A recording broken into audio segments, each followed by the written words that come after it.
Bismillahirrahmanirrahim. Assalamualaikum warahmatullahi wabarakatuh. Innal hamdalillah nahmaduhu wa nasta'inuhu wa nastaghfiruh wa na'udzu billahi min shururi anfusina wa min sayyiati a'malina. May yahdihillahu fala mudilla lahu wa may yudlil fala hadiya lahu. وأشهد أن لا إله إلا الله وحده لا شريك له وأشهد أن محمدا عبده ورسوله صلى الله عليه وعلى آله وسلم تسليما كثيرا أما بعد اللهم إنا نسألك علما نافعا ونعوذ بك من علم لا ينفع. معاشر المسلمين إخوان وأخوات في الله رحمكم الله. Hari ini adalah hari Ahad tanggal 6 Rabiul Tsani 1434 Hijriah yang bertepatan dengan tanggal 17 bulan Februari tahun 2013. Insyaallah kita akan lanjutkan kajian kita, yaitu Riyadhus Shalihin beserta syarahnya, dan yang terakhir kita membahas tentang i'tikaf. Insyaallah pada pagi hari ini kita masuk bab yang baru, yaitu Kitabul Hajj, pembahasan tentang haji, babnya nomor 233, yaitu qala al-Imam An-Nawawi rahimahullahu taala, babu wujubil haji wa fadlih. Berkata Imam Nawawi, semoga Allah merahmatinya, bab wajibnya haji dan keutamaannya. Dari bab ini jelas bahwa yang akan dibawakan oleh Al-Imam An-Nawawi rahimahullahu ta'ala adalah dalil-dalil tentang wajibnya haji dan keutamaan haji. Qala Allah ta'ala, walillahi 'alan nasi hajjul baiti man istata'a ilaihi sabila wa man kafara fa innallaha ghaniyyun 'anil 'alamin. Allah Subhanahu wa taala berfirman bahwasanya Allah Subhanahu wa taala mewajibkan atas manusia haji ke Baitullah bagi orang yang mampu mengadakan perjalanan ke sana. Barang siapa yang kufur, maka sesungguhnya Allah Maha Kaya dari seluruh alam semesta. Ayat ini menurut jumhur ulama adalah ayat tentang wajibnya haji. Allah mewajibkan atas manusia haji ke Baitullah bagi yang mampu. Kemudian juga firman Allah Subhanahu wa taala di dalam surat Al-Baqarah 196, wa atimmul hajja wal umrata lillah. Sempurnakanlah haji dan umrah karena Allah Subhanahu wa taala. Yang dimaksud orang mampu mengadakan perjalanan yaitu dia mempunyai azad war rahilah, mempunyai bekal, ada kendaraan, wasihah, badannya juga sehat, wa amnut tariq, perjalanannya juga aman. Jadi ada ongkos naik haji, untuk yang ditinggalkan juga ada, dia sehat bisa berangkat, perjalanannya aman, maka dia termasuk mampu dan harus segera berangkat haji, jangan ditunda-tunda, kecuali kalau memang penundaan itu berkaitan dengan antrian, memang antriannya agak lama. Karena orang yang sengaja tidak berangkat haji padahal mampu, ancamannya berat. Sebagaimana riwayat yang sahih dari sahabat Ibnu Umar, dari sahabat Umar Ibnul Khattab radhiyallahu ta'ala anhu, ada beberapa redaksi. Di antara redaksinya berbunyi, man ataqal hajja falam yahuj fasawa'un alaihi mata yahudiyan aw nasraniyan. Barang siapa yang mampu haji namun dia tidak haji, maka sama saja atasnya mati sebagai Yahudi atau Nasrani. Jadi silahkan milih mati sebagai Yahudi atau Nasrani. Orang yang mampu haji namun sengaja tidak berangkat haji sampai mati. Kemudian hadis yang berikutnya, wa an Ibnu Umar radhiyallahu taala anhuma anna Rasulullah sallallahu alaihi wasallam qala, dari sahabat Ibnu Umar, semoga Allah meridai keduanya, bahwasanya Rasulullah sallallahu alaihi wasallam bersabda, buniyal islamu ala khamsin, Islam dibangun atas 5 perkara. Yang ini merupakan rukun Islam. Syahadati an la ilaha illallah wa anna Muhammadar Rasulullah. 2 kalimat syahadat. Wa iqamis shalah, mendirikan salat, wa itaiz zakah, membayarkan zakat, wa hajjil bait, haji ke Baitullah, wa shaumi Ramadan, dan puasa pada bulan Ramadan. Ini redaksinya dibalik ya. Haji yang keempat, puasa Ramadan yang kelima. Namun redaksi yang biasa dipakai adalah puasa Ramadan yang keempat, haji yang kelima. Hadis ini adalah muttafaqun alaih, disepakati oleh Al-Imam Al-Bukhari dan Imam Muslim rahimahumallahu taala. Jadi hadis ini berbicara tentang rukun Islam. Yang pertama-tama 2 kalimat syahadat. Yang dimaksud syahadat ini lisan kita mengucapkan, hati kita memahami dan meyakini, kemudian kita mengamalkan dengan anggota tubuh kita. La ilaha illallah artinya adalah la ma'buda bihaqqin illallah. Tidak ada sesembahan yang hak kecuali Allah, ibadah kepada Allah dan tidak menyekutukan Allah dengan suatu apapun. Berarti kita harus belajar ilmu tauhid. Kemudian wa asyhadu anna Muhammadar Rasulullah, kalau kita bersaksi bahwa Muhammad sallallahu alaihi wasallam adalah utusannya Allah, maka mengandung 4 konsekuensi, yaitu ta'atuhu fima amar, wa tasdiquhu fima akhbar, wa ijtinabu ma naha anhu wa zajar, wa alla yu'badullah illa bima syara'. Yang pertama-tama mentaati perintahnya Rasulullah sallallahu alaihi wasallam. Yang kedua, mempercayai berita-berita yang dibawa oleh Rasulullah sallallahu alaihi wasallam. Yang ketiga, meninggalkan dan menjauhi yang dilarang oleh Rasulullah sallallahu alaihi wasallam. Dan yang keempat, tidak beribadah kepada Allah kecuali dengan syariat yang dibawa oleh Rasulullah sallallahu alaihi wasallam. Kemudian mendirikan salat, yaitu mencakup 3 hal. Mendirikan salat mencakup 3 hal. Yang pertama-tama, waktu salatnya benar, seperti waktu salat yang telah diterangkan oleh Nabi Muhammad sallallahu alaihi wasallam. Yang kedua, sifat salatnya, tata cara salatnya, seperti sifat salat yang diajarkan oleh Nabi Muhammad sallallahu alaihi wasallam. Yang ketiga adalah kekhusyuannya, benar-benar hatinya khusyuk dan hadir. Kemudian membayarkan zakat, yang lalu sudah kita bahas panjang lebar tentang zakat, kriterianya dan hal-hal yang berkaitan dengannya.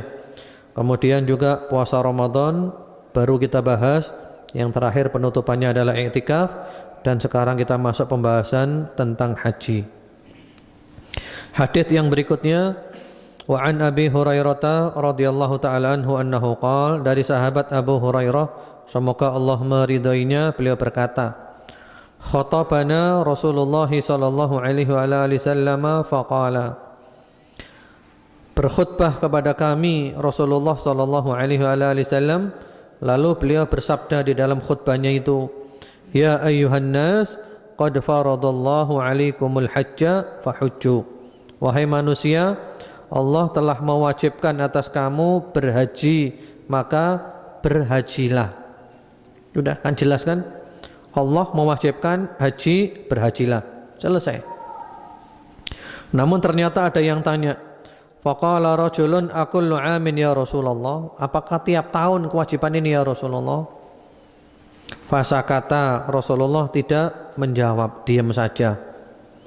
Hatta qalaha thalathan, sampai orang itu bertanya 3 kali. Kenapa Rasulullah diam tidak menjawab? Karena pertanyaannya tidak ada perlunya. Sudah Allah mewajibkan haji, berangkatlah haji, selesai. Jangan pakai tanya tiap tahun. Lalu oleh Rasulullah sallallahu alaihi wasallam dijelaskan, faqala Rasulullah sallallahu alaihi wasallam, "Lau qultu na'am la wajabat wa lam mastata'tum." Kalau aku jawab iya, wajib tiap tahun, maka berarti hukumnya adalah wajib. Hukumnya wajib dan kamu tidak akan mampu haji setiap tahun. Tsumma qala, kemudian beliau menjawab lagi, "Dzaruni ma taraktukum." Biarkanlah aku terhadap perkara-perkara yang aku tinggalkan kamu. Artinya kamu jangan bertanya masalah-masalah yang aku diamkan. Ya, masalah yang didiamkan jangan banyak tanya, biarkan saja.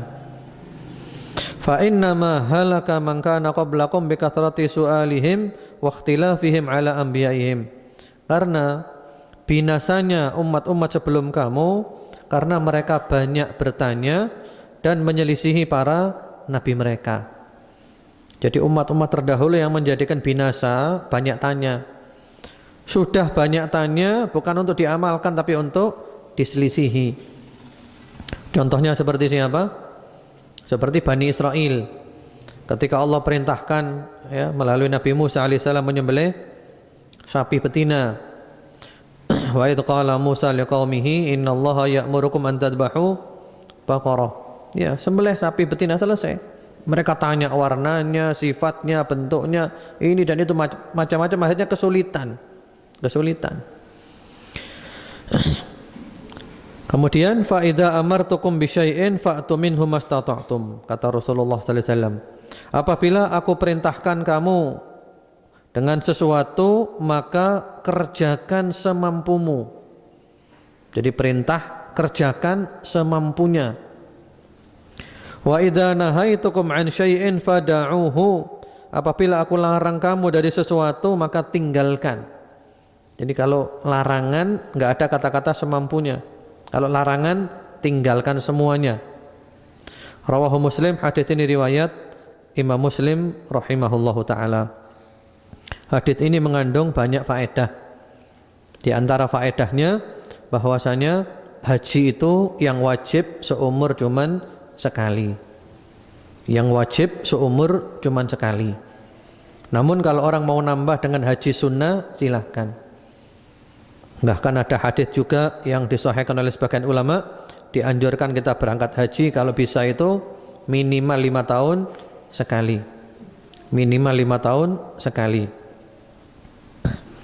Kemudian di antara kandungan hadis ini pula bahwasanya bertanya, yaitu jangan bertanya perkara-perkara yang tidak ada perlunya untuk ditanyakan. Apalagi nanti hasilnya adalah hanya mempersulit saja. Terutama pada zaman Nabi dulu, karena zaman pensyariatan. Adapun sekarang sudah tidak ada pensyariatan, sekarang sudah jelas semuanya. Kalau kurang jelas silakan ditanyakan. Tapi tanya untuk diamalkan, bukan untuk berbantah-bantahan. Apalagi bertanya hanya untuk mencari kelemahannya seorang guru atau untuk membangkang dan yang lainnya. Tapi kalau bertanya benar-benar ingin cari ilmu, ingin tahu, silahkan, tidak apa-apa. Ya, tapi pertanyaan yang ada perlunya. Karena orang sekarang ini suka bertanya hal-hal yang tidak ada perlunya. Seperti misalnya malaikat jenis kelaminnya apa? Laki-laki atau perempuan? Bahkan yang lebih dahsyat lagi, luar biasa, Allah subhanahu wa ta'ala jenis kelaminnya apa? Laki atau perempuan? Ini sudah pertanyaan kufur ini. Ini sering diungkapkan oleh orang-orang dari kalangan yang mengaku sebagai Islam liberal. Yang bahas jenis kelaminnya Allah. Maha suci Allah. Maha suci Allah subhanahu wa ta'ala. Ini sudah pertanyaan yang mengarah kepada kekufuran. Pertama-tama di Al-Quran tidak ada, di Sunnah tidak ada, tidak pernah dibahas oleh salafus soleh, tidak pernah ditanyakan oleh salafus soleh. Sudah kita nggak usah bahas, nggak ada perlunya. Karena kalau ada perlunya, tentu telah diterangkan di dalam Al-Quran, diterangkan di dalam hadis, dan telah dibahas oleh para salafus soleh. Jadi hal-hal yang tidak ada perlunya. Jadi kalau tidak ada keterangan dari Quran, dari Sunnah, paling enak kita katakan wallahu a'lam. Contohnya lagi ada pertanyaan. Ya. Malaikat diciptakan dari apa? Dari apa? Dari nur, cahaya. Kemudian jin diciptakan dari api, manusia dari tanah. Nah, binatang dari apa? Ada yang tanya gitu. Nah, sekarang binatang, dari apa diciptakannya binatang? Saya berusaha mencari-cari jawaban tentang ini. Ternyata jawabannya para ulama, hal ini adalah termasuk hal yang tidak ada penjelasannya. Di dalam Al-Quran, di dalam Sunnah, juga tidak pernah dibahas oleh para salafus soleh. Dan jalan paling selamat jawabannya adalah wallahu a'lam. Apalagi juga masalah yang tidak ada perlunya, tidak menambah keimanan kita, tidak mengurangi iman kita.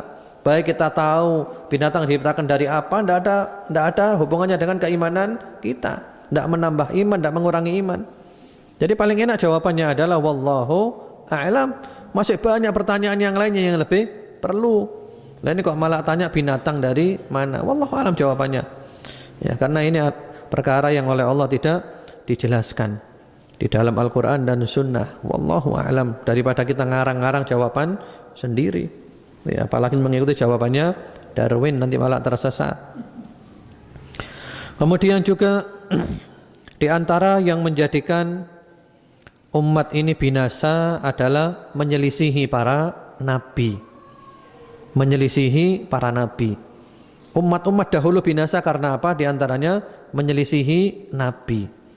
Karena itu hati-hati jangan sampai kita menyelisihi Nabi Muhammad sallallahu alaihi wa ala alihi wasallam.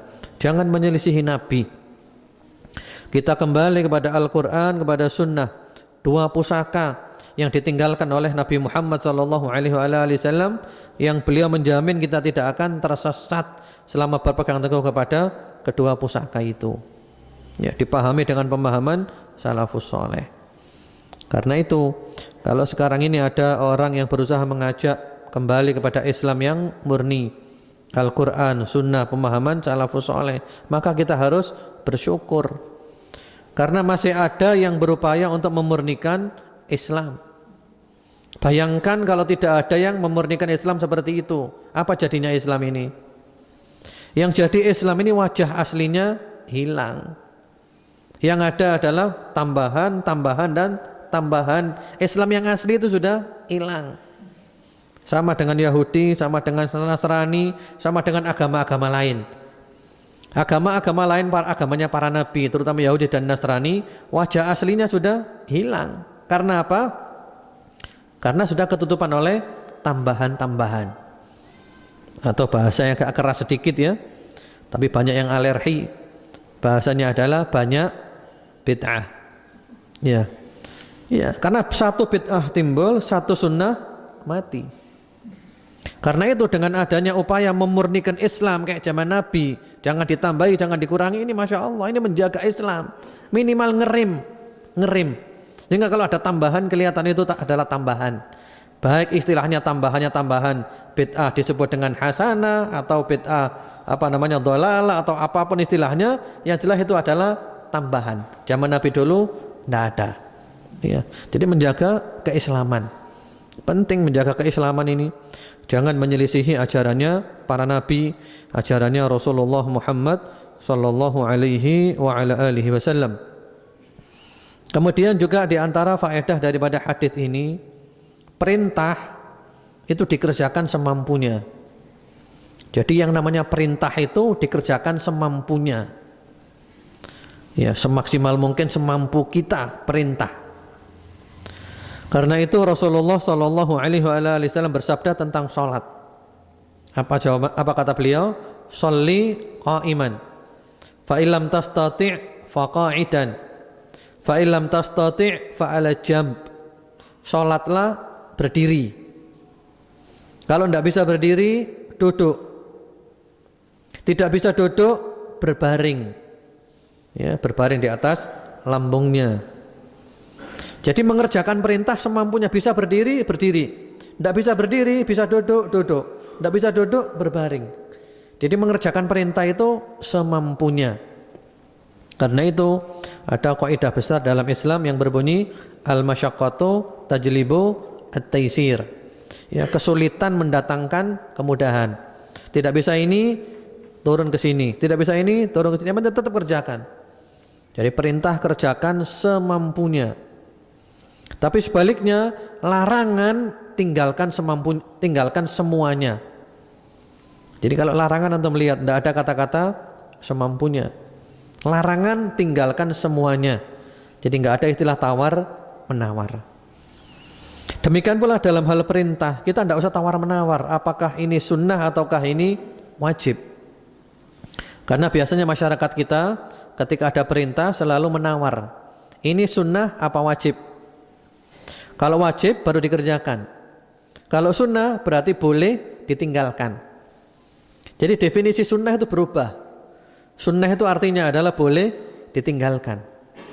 Padahal sunnah itu bukan boleh ditinggalkan. Sunnah itu adalah dikerjakan. Ini sunnahnya Nabi, ajarannya Nabi. Kalau dikerjakan dapat pahala.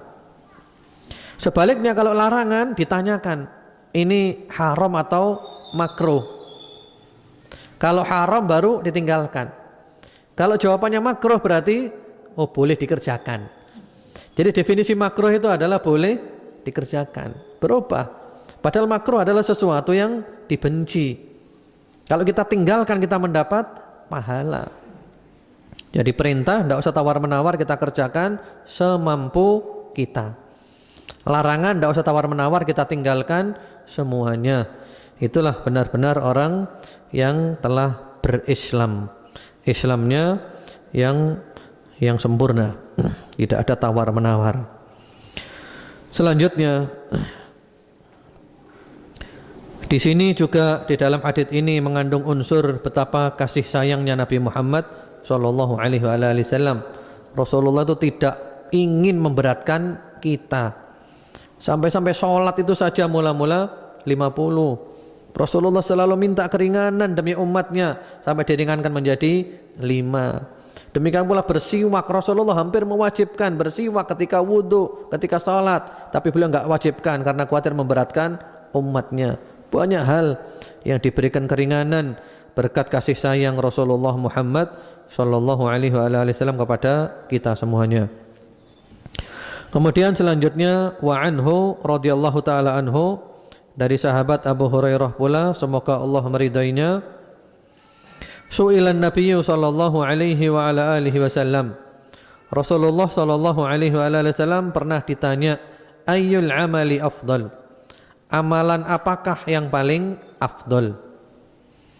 Qala, beliau menjawab, imanun billahi wa rasulih, iman kepada Allah dan Rasulnya. Jadi amalan paling afdal nomor 1 adalah iman. Karena iman juga merupakan syarat dikabulkannya amal. Amal sebesar apapun, sehebat apapun, tidak ada iman, tertolak. Jadi iman. Karena itu sahabat Umar radhiyallahu taala anhu pernah melewati tempat seorang rahib, pendeta yang ahli ibadah, ya. Kemudian beliau panggil, ya rahib, wahai rahib. Kemudian rahib ini keluar dalam keadaan wajahnya itu penuh dengan kekhusyuan, bekasnya ibadah, ya, dia rajin ibadah. Lalu sahabat Umar ibnul Khattab radhiyallahu taala anhu menangis. Kemudian beliau ditanya, ya Amirul Mukminin, ma yubkik, wahai Amirul Mukminin, yang membuat Anda nangis ini apa? Kenapa kok nangis? Apa kata beliau? Saya melihat wajahnya rahib ini yang penuh dengan kekhusyuan, bekasnya ibadah, rajin ibadah, dia payah untuk ibadah, dia capek ibadah. Saya nangis karena saya teringat firman Allah Subhanahu wa taala di dalam surat Al-Ghasyiyah, amilatun nasibah tasla naran hamiyah. Ada kalanya orang itu beramal payah, capek, ya, hasilnya dibakar di neraka.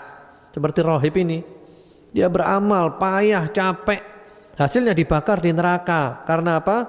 Karena dia tidak iman kepada Allah dengan iman yang benar, karena dia tidak mengikuti ajarannya Rasulullah Muhammad sallallahu alaihi wasallam.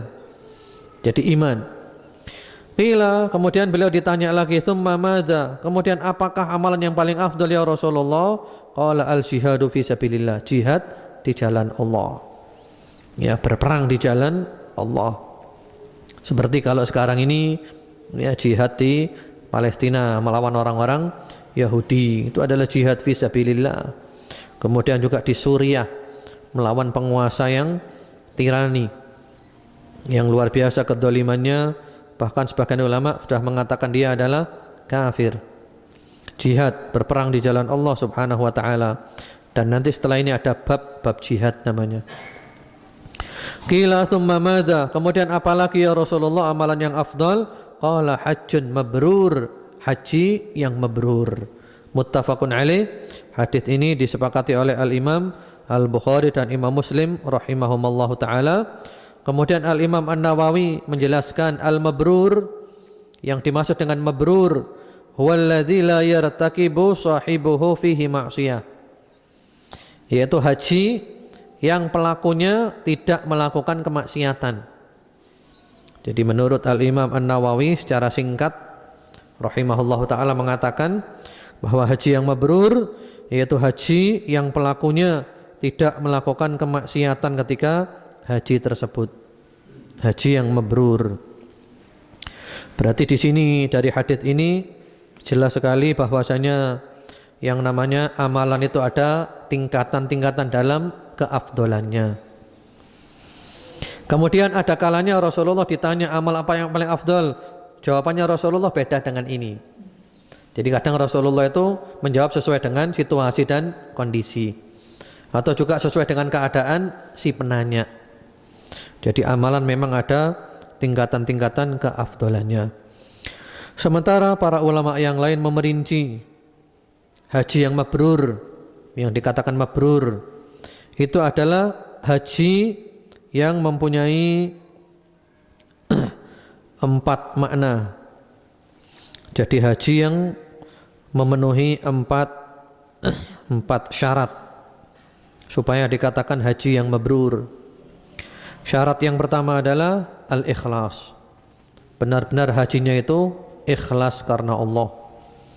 Bukan ingin dipuji, bukan ingin dilihat, bukan ingin didengar, bukan pamer, bukan ingin mendapat gelar Pak Haji dan Bu Hajah dan yang lainnya.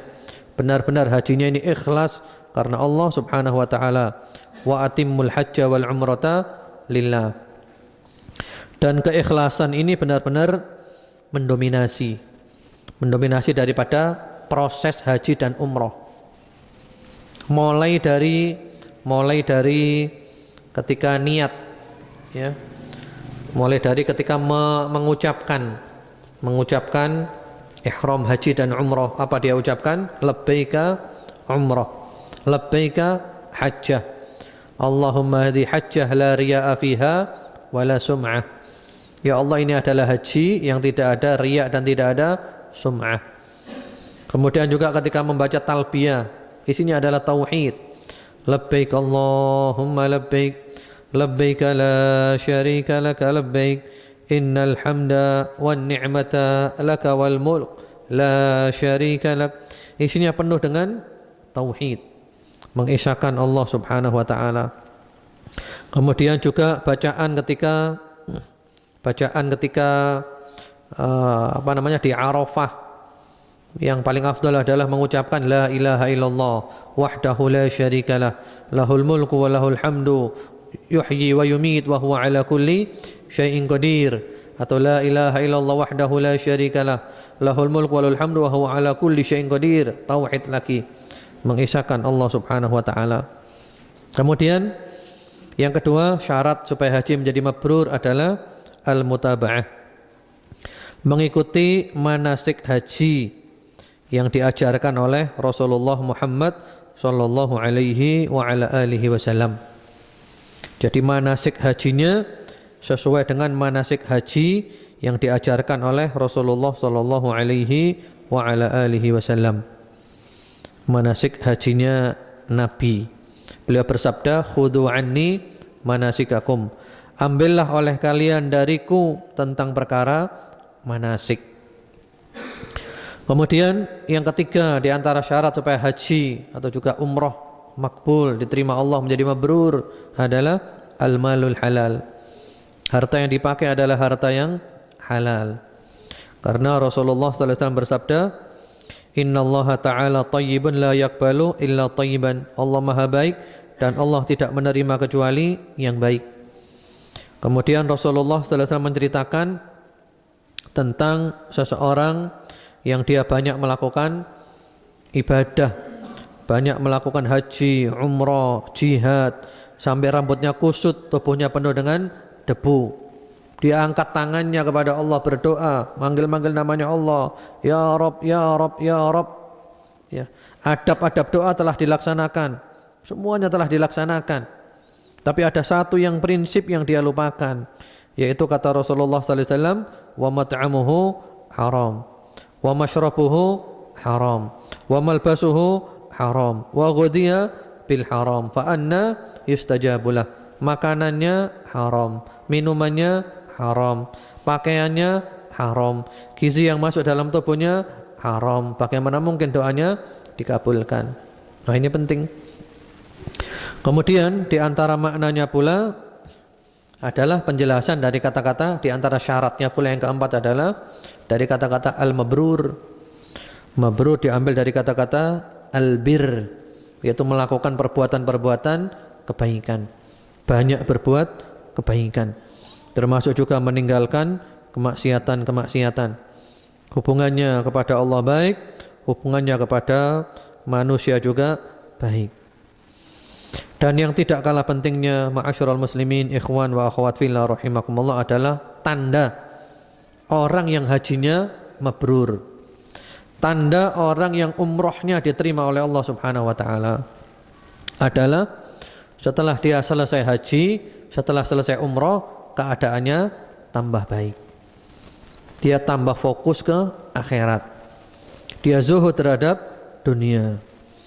Karena itu sebagian salafus soleh mengatakan alamatu barril hajj an yazdada ba'dahu khaira wa la yu'awid al ma'asi ba'da ruju'ihi. Tanda haji yang mabrur adalah setelah pulang dari haji, setelah selesai haji, bertambah kebaikannya dan tidak mengulangi kemaksiatan setelah pulang dari haji. Jadi tambah baik dan tidak mengulangi kemaksiatan-kemaksiatannya. Demikian pula Al-Hasanul Basri rahimahullahu ta'ala mengatakan, kata beliau, Al-Hajjul Mabrur an yarji'a zahidan fid dunya raghiban fil akhirah. Haji yang mabrur adalah ia pulang dari haji menjadi orang yang zuhud dalam kehidupan dunia dan cinta akhirat. Jadi hubungannya dengan Allah semakin baik, dengan manusia juga semakin baik. Dia mengerjakan kewajiban-kewajiban, meninggalkan larangan-larangan, menambah dengan amalan-amalan sunnah, selalu muhasabatun nafas, introspeksi diri, mawas diri. Ya, matanya bagaimana, telinganya, hidungnya, mulutnya, tangannya, kakinya, kemaluannya, perutnya, sampai kepada hatinya, selalu mengadakan muhasabah. Akhlaknya kepada Allah semakin baik. Kalau dia adalah orang tua, kepada anaknya semakin baik. Kalau dia adalah seorang anak, kepada orang tuanya semakin baik. Demikian pula kalau dia seorang guru, semakin baik kepada muridnya. Kalau dia adalah seorang murid, semakin baik kepada gurunya. Kalau dia adalah seorang suami, semakin baik kepada istrinya. Kalau dia adalah seorang istri, semakin baik kepada suaminya. Kemudian juga semakin baik kepada famili-familinya, karib kerabatnya. Dia menyambung hubungan tali silaturahim. Demikian pula kalau berada di kantor, di tempat kerjanya, dia juga semakin baik kerjanya, semakin baik kepada rekan-rekan kerjanya. Kalau dia adalah seorang atasan, semakin baik kepada bawahannya. Kalau dia bawahan, semakin benar kerjanya kepada atasannya. Demikian pula hubungan kepada sesama muslim secara umum semakin baik. Bahkan kepada non muslim pun baik, kepada sesama manusia, selama mereka tidak memerangi kita. Bahkan bukan hanya kepada sesama manusia, tapi juga kepada lingkungan dan kepada alam dia baik, tidak membuat kerusakan di muka bumi. Itulah tanda orang yang hajinya mabrur. Karena itu masing-masing kita bisa melihat haji kita mabrur atau tidak, itu kelihatan setelah pulang dari haji. semakin baik atau semakin jauh dari Allah Subhanahu wa taala. Selanjutnya wa anhu radhiyallahu taala anhu annahu qala, dari beliau pula sahabat Abu Hurairah semoga Allah meridainya, beliau berkata, sami'tu Rasulullah sallallahu alaihi wa alihi wasallam yaqul, aku mendengar Rasulullah sallallahu alaihi wasallam bersabda, man hajja falam yarfuth wa lam yafsuq raja'a ka yauma waladatu ummuh. Barang siapa yang haji dia tidak melakukan rafath. Rafath itu adalah perbuatan-perbuatan yang jorok, membicarakan masalah hubungan suami istri, ya, tidak berkata-kata yang jorok. Kemudian juga dia tidak melakukan kefasikan, perbuatan-perbuatan dosa. Maka dia pulang dari haji seperti hari ketika ibunya melahirkannya, seperti bayi baru dilahirkan oleh ibunya, bersih dari dosa-dosa. Jadi di antara fadilah haji yang paling luar biasa adalah membersihkan dari dosa-dosa. Kita benar-benar dicuci bersih. Muttafaqun alaih. Hadits ini disepakati oleh Al-Imam Al-Bukhari dan Imam Muslim rahimahumallahu taala. Kemudian mengenai rafath tadi, termasuk di dalamnya adalah suami istri yang sama-sama hajinya. Ketika ihram tidak boleh berbicara masalah-masalah yang mesra-mesraan, tidak boleh bermesraan, bercumbu dalam keadaan ihram. Tapi kalau sudah selesai dari ihram, tidak apa-apa. Jadi tidak berbuat rafath dan tidak berbuat kefasikan. Kemudian kalau di Al-Quran, fala rafatha wala fusuqa wala jidala fil hajj, tidak juga berbantah-bantahan, tidak marah-marah, debat kusir, ya, tidak ada faedahnya, dia tinggalkan semuanya. Kemudian kata-kata tidak berbuat kefasikan. Kalau kita lihat penjelasan para ulama, termasuk Syekhuna Fadilatul Syekh Muhammad bin Shalih Utsaimin rahimahullah ta'ala menjelaskan, termasuk berbuat kefasikan itu adalah merokok. Termasuk berbuat kefasikan adalah merokok. Karena hukumnya rokok itu apa? Rokok, kalau menurut ulama dunia internasional, hukumnya adalah haram. Adapun menurut ulama tradisional dan rata-rata mereka juga perokok, hukumnya adalah makruh. Ya, tapi kalau ulama dunia internasional haram. Karena sudah jelas itu benar-benar merusak. Ada foto ya, coba antum melihat nanti di internet. Paru-parunya perokok seperti apa? Ini paru-parunya orang yang tidak merokok, ini paru-parunya perokok. Seperti apa paru-parunya? Allahu Akbar. Seperti benda yang terbakar, gosong. Itu paru-parunya perokok. Sekarang kalau kita rokok satu sedot saja, satu sedotan, satu hisap, lalu kita keluarkan di kapas. Apa warnanya kapas itu? Kuning, kena nikotin. Bagaimana dengan satu batang rokok? Berapa kali hisap? Bagaimana kalau satu pak? Bagaimana kalau sehari sampai lebih daripada satu pak? Dan tiap hari dia lakukan. Seperti apa? Paru-parunya. Allahu Akbar. Bahkan di kotaknya rokok sendiri ada peringatan pemerintah. Apa dampak buruk daripada rokok? Jadi kalau kita kepingin lihat ya, silakan buka di YouTube bahaya rokok, kita ketik. Nanti akan kelihatan film-film bahaya rokok. Atau juga kita ketik di Google aja bahaya rokok, banyak artikel tentang bahaya rokok. Sehingga para ulama mengatakan orang yang merokok itu hajinya tidak mabrur, karena dia melakukan perbuatan kefasikan. Yang diantara syarat haji yang mabrur adalah tidak melakukan kefasikan. Fala rafatha wala fusuqa wala jidala fil hajj. Man hajja falam yarfuth walam yafsuq. Nah sementara kalau dia merokok, dia berarti fusuk, dia berarti yafsuk, berbuat kefasikan. Bagaimana mungkin hajinya akan mabrur?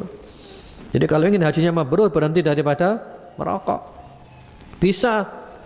Siapa bilang tidak bisa berhenti? Bisa. Tinggal kita mau atau tidak mau. Berapa banyak perokok-perokok kelas berat dahulu yang kemudian berhenti merokok? Bisa. Jadi tinggal kita mau atau tidak mau. Ada kemauan, ada jalan. Walladzina jahadu fina lanahdiyannahum subulana.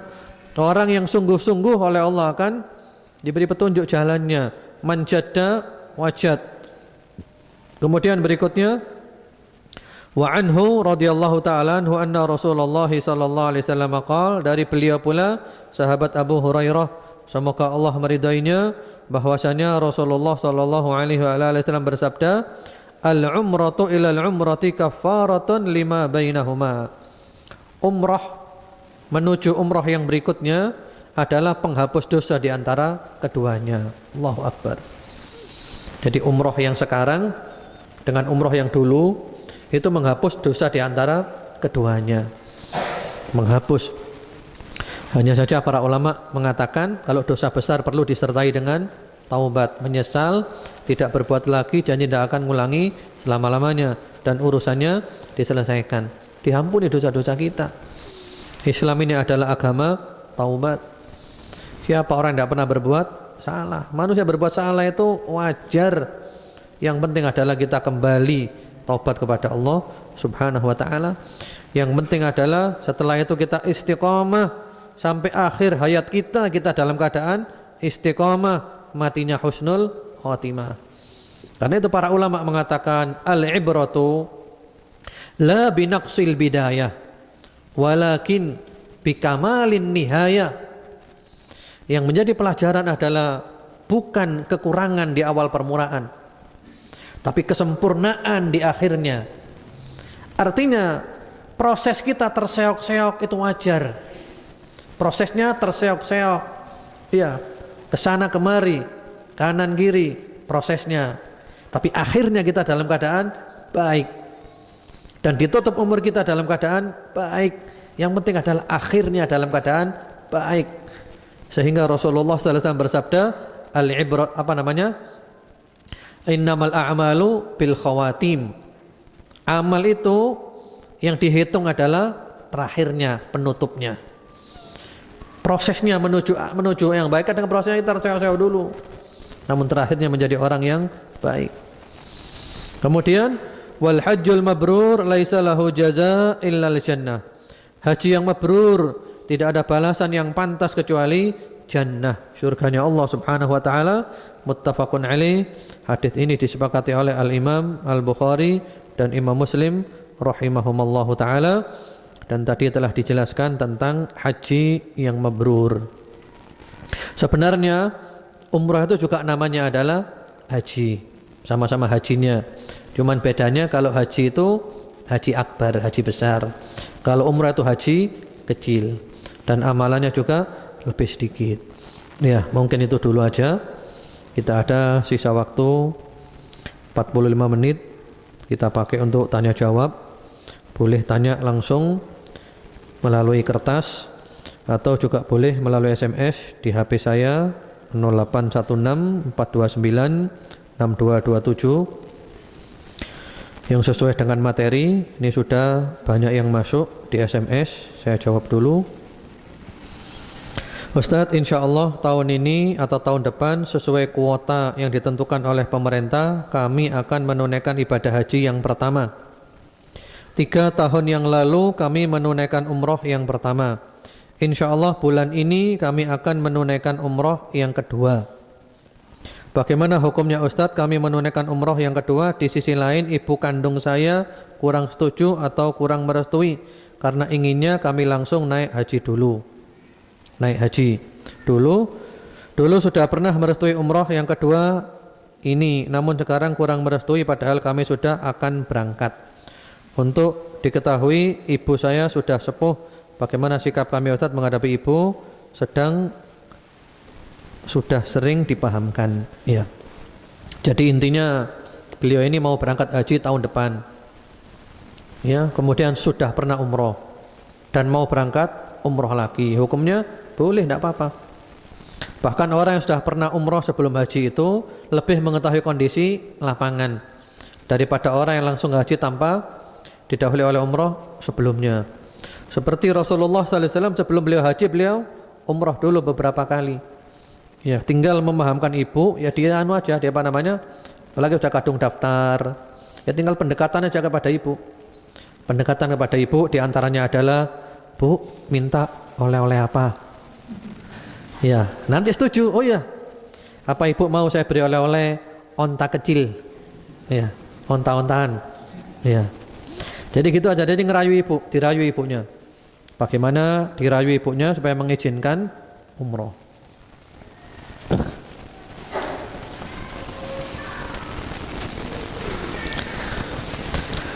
Saya pilih yang sesuai dengan materi. Ya Ustadz, sebagai guru, bolehkah kita anjurkan kepada murid-murid kita agar aktif bertanya dan berdebat untuk melatih keterampilan berbicara mereka? Ya dalam hal apa dulu? Kalau dalam hal agama, ya ada batasannya. Ada batasannya. Jadi kalau untuk melatih keterampilan mereka, boleh-boleh saja, tapi ada batasannya. Jangan sampai menyangkut wilayah-wilayah yang tidak boleh diperdebatkan.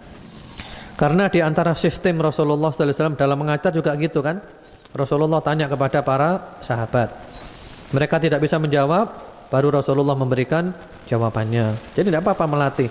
Yang penting ada batasan, ada koridornya. Tidak bebas secara mutlak. Demikian pula kita pun, kalau kita ingin ilmu kita mantap, kita latihan berdebat sendiri dengan diri kita. Kalau ada pertanyaan gini, bagaimana jawabannya? Oh jawabannya gini. Kalau ada pertanyaan ini, oh jawabannya ini. Kalau ada pertanyaan itu, oh jawabannya ini. Berarti jadi kita latihan sendiri.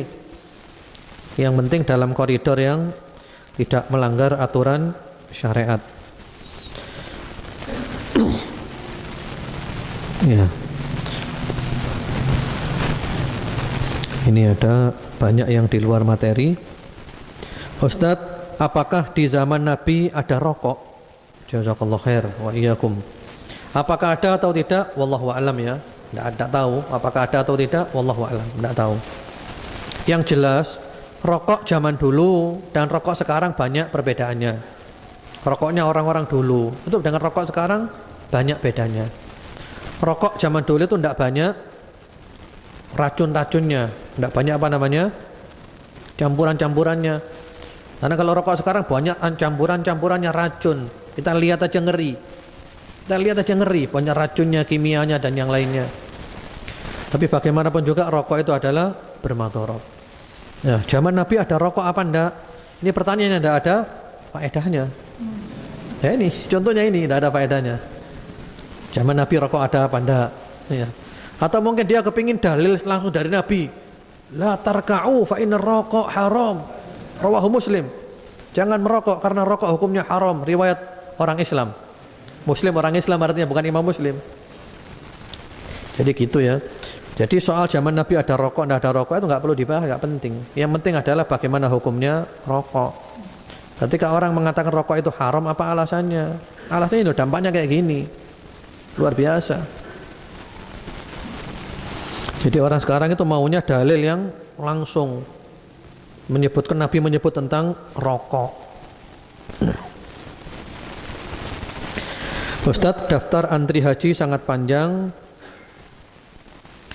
dan di negeri kita, tapi kebanyakan orang naik haji untuk cari gelar.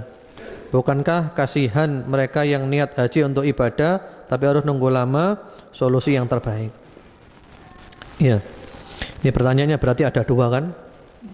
Jadi solusi mengatasi antrian yang panjang dan supaya orang kalau haji tidak mencari gelar. Ya kita pikir aja, haji itu kita kurban banyak. Kita kurban apa? Harta. Berapa banyak uang keluar? ONH biasa sekitar 30 juta. ONH plus sampai 100 juta. Kemudian juga kurban apa? Tenaga, pikiran, waktu, macam-macam. Kalau kita tidak ikhlas karena Allah, betapa ruginya kita.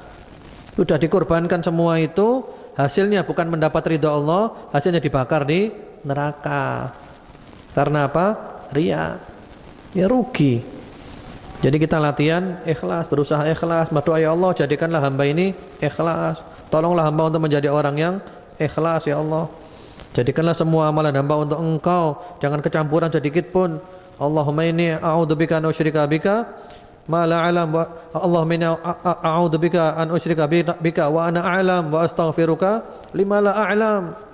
Berlindung kepada Allah daripada menyekutukan Allah dalam keadaan tahu, dan minta ampun kepada Allah kalau menyekutukan Allah dalam keadaan tidak tahu. Kemudian kalau solusi antrian yang banyak memang repot ya. Memang masalahnya sekarang di Mekah itu tempatnya terbatas. Terbatas. Sehingga diberikan kuota Indonesia dapat jatah itu berapa? 200.000 ya. Jadi pokoknya setiap 1 juta orang jatahnya itu berapa? 1.000 gitu mungkin ya.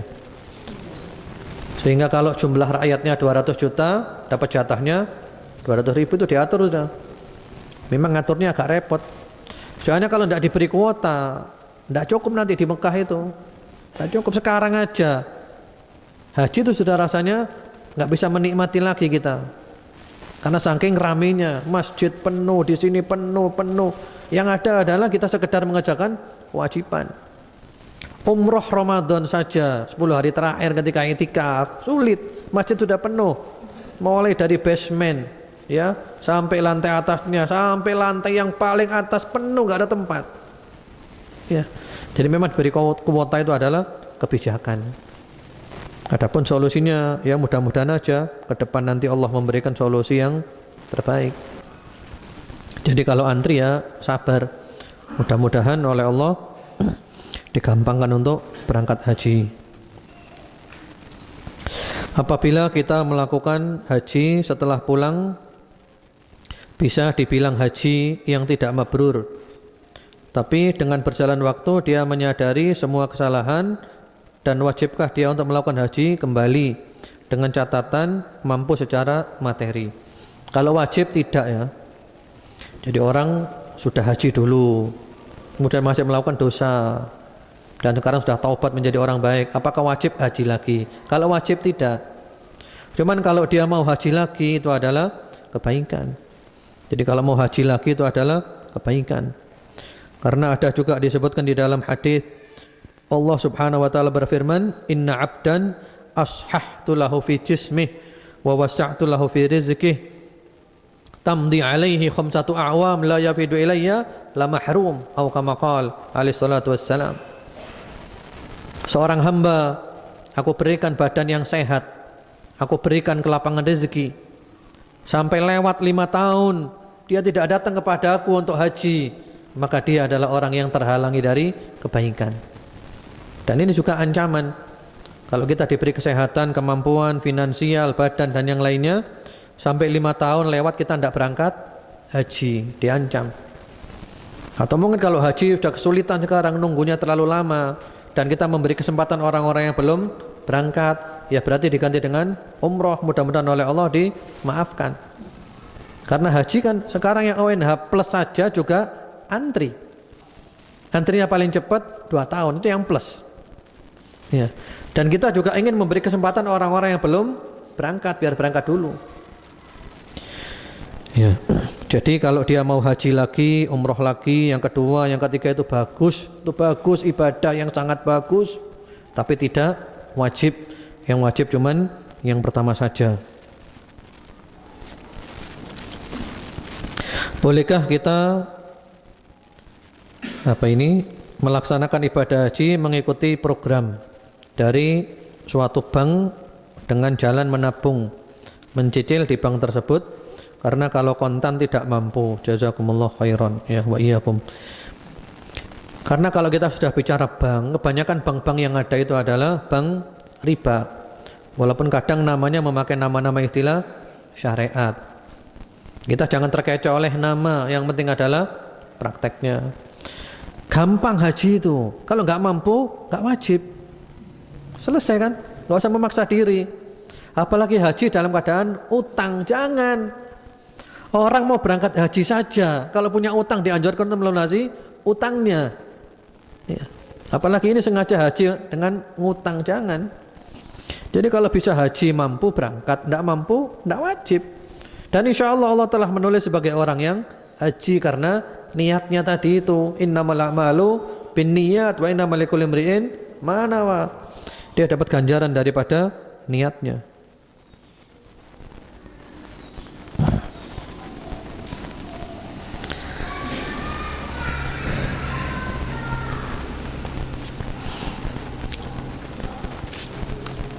Ya, ini ada pertanyaan, Ustadz, di suatu kampung ada hukum yang berlaku. Jika ada pasangan muda-mudi berbuat mesum, maka didenda semen atau apa untuk digunakan pembangunan masjid. Bolehkah hal itu? Apakah tidak termasuk menggunakan harta yang buruk untuk beribadah? Ya termasuk ini. Wah, ini orang berbuat mesum dikasihkan denda semen untuk bangun masjid, jangan. Ya. Jadi kalau mesum itu, kalau berbuat zina, kalau dalam Islam bukan bayar semen. Kalau dalam Islam kalau belum pernah nikah dicambuk 100 kali, diasingkan 1 tahun. Kalau sudah pernah menikah dirajam sampai mati, bukan bayar semen. Jadi walaupun bayar semen 1000 sak, 2000 sak tetap dosa. Bukan berarti dosanya hilang.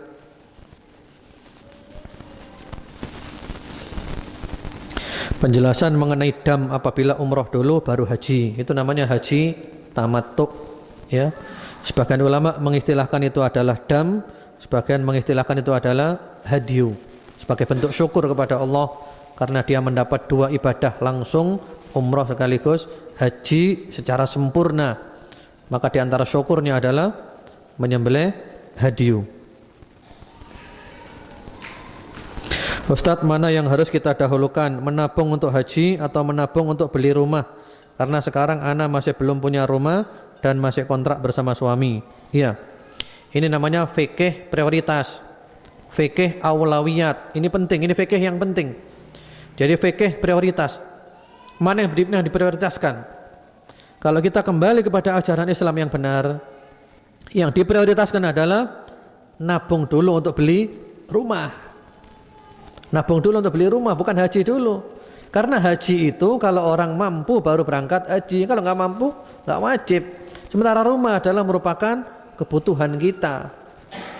Jadi yang benar nabung dulu untuk beli rumah. Seperti itu. Seperti sekarang ada orang punya mikrolet untuk cari nafkah. Apakah dia wajib menjual mikroletnya untuk berangkat haji? Jawabannya tidak. Lah kalau dia jual mikroletnya tuh dia pulang mau kerja apa dia? Mata pencahariannya hilang. Jadi nggak harus. Kecuali kalau mobilnya banyak sekali ya dijual sebagian untuk berangkat haji dan itu tidak mempengaruhi kehidupannya dia, ya enggak apa-apa, lain ceritanya. Tapi kalau itu adalah pencaharian dia satu-satunya,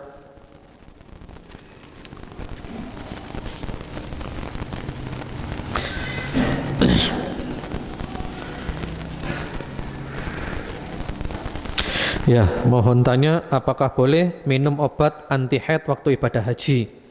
Ini juga sudah dibahas oleh para ulama. Para ulama mengatakan jawabannya boleh, dengan catatan tidak membahayakan, ya, tidak bermadharat.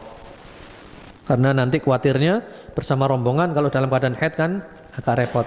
Jadi boleh, ya, dengan catatan tidak bermadharat. Karena ada orang yang minum obat penunda haid ternyata bermadharat. Malah haidnya itu tidak karu-karuan, tambah bingung sendiri akhirnya. Sebenarnya orang haji dalam keadaan haid itu tidak ada masalah. Seperti Bunda Aisyah radhiyallahu taala anha, ketika haji bersama Nabi dalam keadaan haid, Ibunda Aisyah nangis. Apa kata Rasulullah? If'ali ma yaf'alul hajj ghaira an la tatufi bil baiti hatta tathuri. Kerjakan semua amalan haji tidak apa-apa. Yang tidak boleh cuma 1 tawaf di Ka'bah, nunggu suci dulu. Jadi mabit di Mina, di Musdalifah, wukuf di Arafah, semuanya boleh dalam keadaan haid, tidak kurang suatu apapun. Dia adalah hamba Allah seutuhnya. Cuman tawafnya aja yang ditunda sampai bersih. Ini sebenarnya pertanyaan yang masuk cukup banyak dan waktu kita habis. Dan ini ada yang menghadiahkan buku kecil untuk kuis. Jadi kita tutup dengan kuis ya. Kuisnya untuk ikhwan dan akhwat bebas. Pemenangnya adalah SMS yang pertama kali masuk dan jawabannya benar. Di SMS saya 0816 429 6227. Tadi telah disebutkan 4 syarat haji mabrur apa saja. 4 syarat haji mabrur apa saja.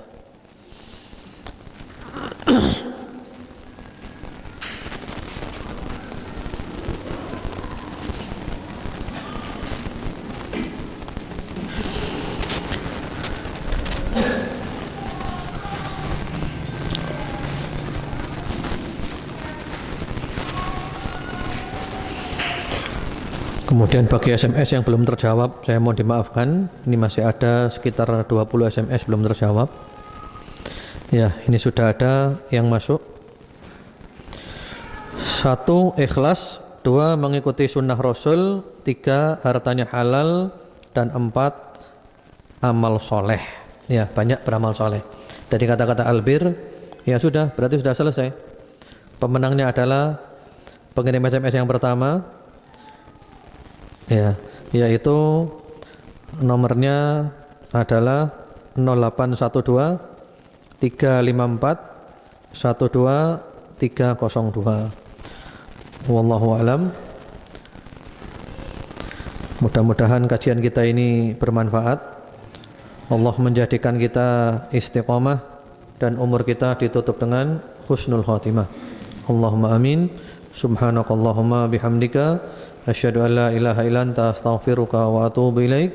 Assalamualaikum warahmatullahi wabarakatuh. Fadal.